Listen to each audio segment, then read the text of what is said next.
Hello friends, welcome to our YouTube channel coding.com। तो आज के इस वीडियो में हम देखने वाले हैं how Java works internally. Java programming language internally कैसे वर्क करती है, इसमें क्या क्या चीज़ें होती है, ये सारी चीज़ें हम लोग देखने वाले हैं। तो चलिए शुरू करते हैं। तो Java programming language internally two type से वर्क करती है, मीन्स इसके टू पार्ट्स होते हैं। हम लोग पहले फर्स्ट पार्ट डिस्कस करते हैं, part 1 and part 2। Part 1 is compilation process and part 2 is running process। तो पहले हम लोग पार्ट 1 देख लेते हैं, देन पार्ट 2 देखेंगे। तो कंपाइलेशन प्रोसेस क्या होता है? अब कंपाइलेशन प्रोसेस में क्या अवेलेबल होगा? कंपाइलर, ठीक है। अब कंपाइलर क्या होता है? तो हम लोग पहले कंपाइलर की डेफिनेशन देखते हैं, कंपाइलर को समझते हैं, कंपाइलर का वर्क क्या होता है, कंपाइलर को क्यों यूज किया है, उसके बाद हम लोग आगे बढ़ेंगे। तो पहले कंपाइलर क्या होता है?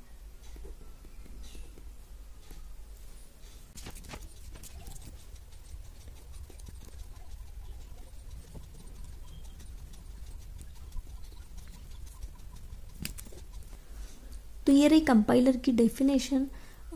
कंपाइलर फर्स्टली क्या करता है? जावा कंपाइलर चेकिंग अ सिंटैक्टिकल एरर। मतलब क्या करेंगे गाइस, अगर हम लोग कोई भी कोड लिखते हैं जावा का, कोई भी क्लास बनाते हैं, हम लोग कोई भी कोड लिखते हैं, तो सबसे पहले कंपाइलर क्या करता है? उस कोड को चेक करता है, उसको कंपाइल करता है। मतलब ये चेक करता है कि उसमें कोई एरर तो नहीं है। और ये जो कंपाइलर है वो जब सिंटैक्टिकल एरर चेक करता है तो किसकी हेल्प से करेगा? rt.jar नाम का एक फोल्डर होता है कंपाइलर के पास, उसकी हेल्प से ये सारी सिंटैक्टिकल एरर को क्या करता है? चेक करता है और सारा कंपाइलेशन करता है। अब सिंटैक्टिकल एरर चेक करने के बाद इसका क्या काम होता है? ये क्या करता है? कन्वर्ट करता है source code into the byte code में, ठीक है। मीन्स हम ऐसा भी बोल सकते हैं कि compiler, Java compiler is convert the .java file into the .class file, okay. Because we all know, हम लोग जो भी जावा का कोड लिखते हैं उसको काय से सेव करते हैं? .java से। तो ये जो .java की फाइल होती है उसको कन्वर्ट करते हैं .class फाइल में। किसकी हेल्प से कन्वर्ट किया जाता है? यहाँ पर होता है कंपाइलर बैठा होता है, ये क्या करता है? .java फाइल को कन्वर्ट करता है .class फाइल में, ठीक है। किसकी हेल्प से करता है? यहाँ पर अवेलेबल होता है जावा सी कंपाइलर, ठीक है, जावा सी कंपाइलर। तो यहाँ जावा सी कंपाइलर के पास जावा सी exe फाइल अवेलेबल होती है, जिसके कारण क्या करता है वो, जिसकी हेल्प से जावा सी फाइल को कन्वर्ट करता है जावा क्लास फाइल में, ठीक है।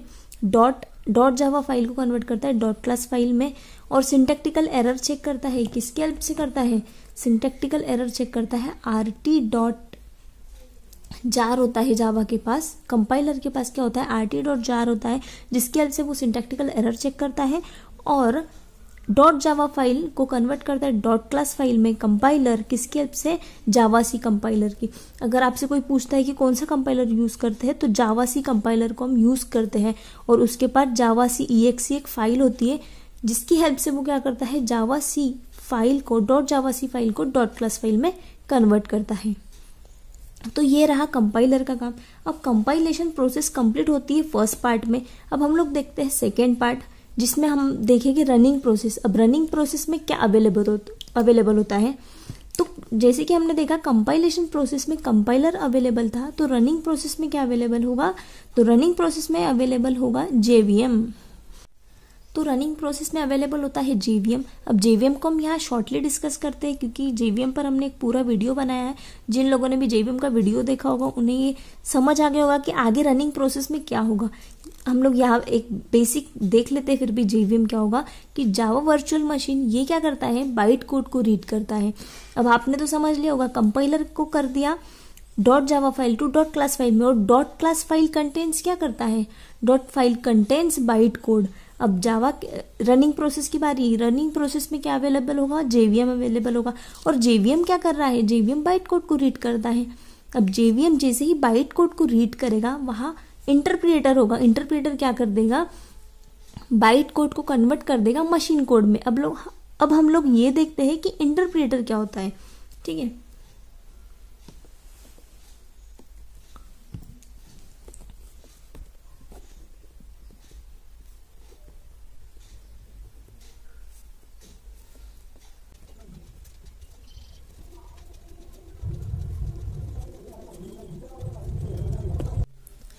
तो ये रही हमारी इंटरप्रेटर की डेफिनेशन। इंटरप्रेटर क्या करता है? Interpreter is converting a byte code into a machine code line by line and execute it. अब जो इंटरप्रेटर होता है वो क्या कर रहा है? कन्वर्ट करता है बाइट कोड को। अब देखो कंपाइलेशन में क्या हो गया, डॉट क्लास फाइल थी, डॉट क्लास फाइल में कंटेंट्स क्या होता है, मतलब डॉट क्लास फाइल के अंदर होता क्या है, बाइट कोड होता है। अब जो भी इंटरप्रेटर है ये करता है डॉट क्लास फाइल को कन्वर्ट करता है मशीन कोड में, डॉट क्लास फाइल को कन्वर्ट करता है मशीन कोड में इंटरप्रेटर। ठीक है, अब डॉट क्लास फाइल में क्या है, बाइट कोड अवेलेबल होता है। बाइट कोड, हम इसको बाइट कोड भी बोल सकते हैं, डॉट क्लास फाइल भी बोल सकते हैं। इसको कन्वर्ट करता है मशीन कोड में। लेकिन ये कैसे कन्वर्ट करता है? फॉर एग्जाम्पल हम लोग देखते हैं, हमने यहाँ कोई कोड लिखा जावा का, ठीक है, ये हमने कोड लिख दिया जावा का। अब इंटरप्रेटर क्या करता है, उसको पहले इंटरप्रिएट करेगा, मतलब पहले फर्स्ट लाइन को ये चेक करता है और उसके बाद ये क्या करता है, फिर एग्जीक्यूट करेगा, फिर अगेन फर्स्ट लाइन को चेक करेगा, फिर एग्जीक्यूट करेगा, फिर चेक करेगा, एग्जीक्यूट करेगा। तो इंटरप्रेटर का काम क्या होता है कि लाइन बाय लाइन क्या करता है, चेक करता है, इंटरप्रिएट करता है और एग्जीक्यूट करता है। इंटरप्रिएट करेगा देन एग्जीक्यूट करेगा, मतलब इस लाइन को वो कन्वर्ट करेगा डॉट क्लास फाइल से मशीन कोड में कन्वर्ट करेगा और एग्जीक्यूट कर देगा, इस लाइन को कन्वर्ट करेगा और एग्जीक्यूट कर देगा। तो ऐसा वर्क करता है इंटरप्रेटर। अब इंटरप्रेटर का जो ये प्रोसेस होता है लाइन बाय लाइन एग्जीक्यूशन का, ये वो स्लो हो जाता है। ठीक है, अब ये स्लो होने के कारण हम जावा में JIT कंपाइलर भी यूज करते हैं। ये अक्सर इंटरव्यू क्वेश्चंस में पूछा जाता है कि JIT कंपाइलर क्या होता है। अब JIT कंपाइलर का भी सेम वर्क होता है इंटरप्रेटर की तरह, ये भी कन्वर्ट करता है बाइट कोड को मशीन कोड में। लेकिन JIT कंपाइलर क्या करता है, जो भी बाइट कोड होता है उसको मशीन कोड में कन्वर्ट करेगा, लेकिन वो क्या करेगा, पूरा एक साथ पहले इसको कन्वर्ट कर देता है और फिर एक ही बार में क्या करता है, एग्जीक्यूट करता है। ओनली वन टाइम एग्जीक्यूशन होता है JIT कंपाइलर में, इसलिए जावा में JIT कंपाइलर यूज करते हैं, क्योंकि JIT कंपाइलर क्या करता है, जो इंटरप्रेटर की इफिशियंसी उसको इंक्रीज करता है। तो ये आप ध्यान रखिए JIT कंपाइलर क्या होता है।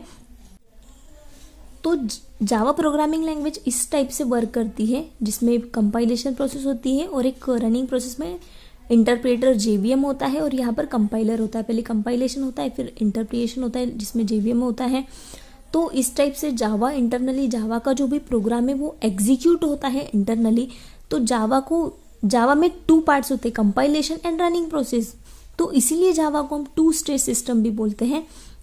तो ये चीज़ भी आप याद रखिए कि जावा को 2 स्टेज सिस्टम कहा जाता है, क्योंकि इसमें अवेलेबल होता है कंपाइलेशन प्रोसेस और रनिंग प्रोसेस। कंपाइलर भी अवेलेबल होता है और इंटरप्रेटर JVM भी अवेलेबल होता है। तो इस टाइप से जावा इंटरनली वर्क करता है। तो दैट्स इट गाइस, होपफुली आपको वीडियो पसंद आया हो और आपके लिए हेल्पफुल रहा हो। अगर वीडियो अच्छा लगे तो लाइक करना मत भूलिए और चैनल को सब्सक्राइब जरूर कर दीजिएगा। तो तब तक के लिए बाय बाय, हैप्पी लर्निंग।